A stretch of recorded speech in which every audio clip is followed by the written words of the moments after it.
আপনি বলেন। মাননীয় সদস্য, আপনি বসুন দয়া করে, বসুন দয়া করে।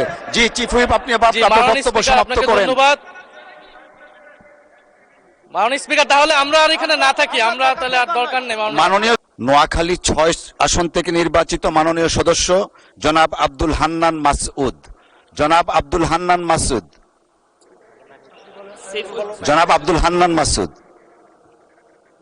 স্পিকার, আমাদের বিরোধী দলীয় হুইপ কথা বলতে চাইছিলেন, সেই হুইপ কথা বলতে চাইছিলেন, ওনার পরে আমি কথা বলবো। বিরোধী দলের চিফ হুইপ, মাননীয় বিরোধী দলের চিফ হুইপ। মাননীয় স্পিকার, আপনাকে ধন্যবাদ জানাচ্ছি অনেক কষ্ট করে, কারণ আমি অনেকক্ষণ ধরে আপনার দৃষ্টি আকর্ষণ করছিলাম এবং আমরা আশা করি যে আপনি যখন ফ্লোর দিবেন সেখানে কোনো বৈষম্য করবেন না।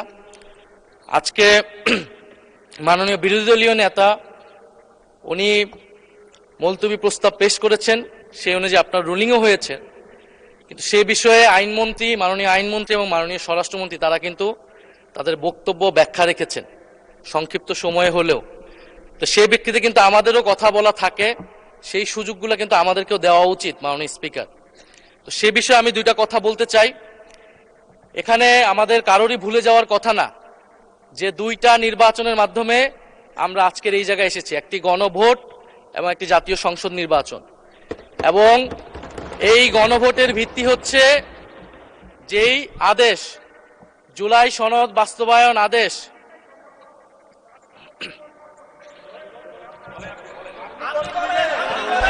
আপনি বলেন। মাননীয় সদস্য, আপনি বসুন দয়া করে, বসুন দয়া করে। জি চিফ হুইপ, আপনি আপনার বক্তব্য সমাপ্ত করেন। ধন্যবাদ মাননীয় স্পিকার। তাহলে আমরা আর এখানে না থাকি, আমরা তাহলে আর দরকার নেই। মাননীয় চিফ হুইপ, আপনার মাইক অন আছে, প্লিজ ডু কন্টিনিউ। মাননীয় স্পিকার, আমাদের বক্তব্যটা হচ্ছে খুবই সুস্পষ্ট, যেখানে বারবার বিভিন্ন বক্তব্যে আমাদের যে গণভোট হয়েছে, গণরায় হয়েছে, গণভোটের আদেশ ছিল, সে আদেশকে অমান্য করা হচ্ছে, সে আদেশকে অসাংবিধানিক বলা হয়েছে, যার ভিত্তিতে আমরা এখানে এসেছি সেটাকে অসাংবিধানিক বলা হচ্ছে।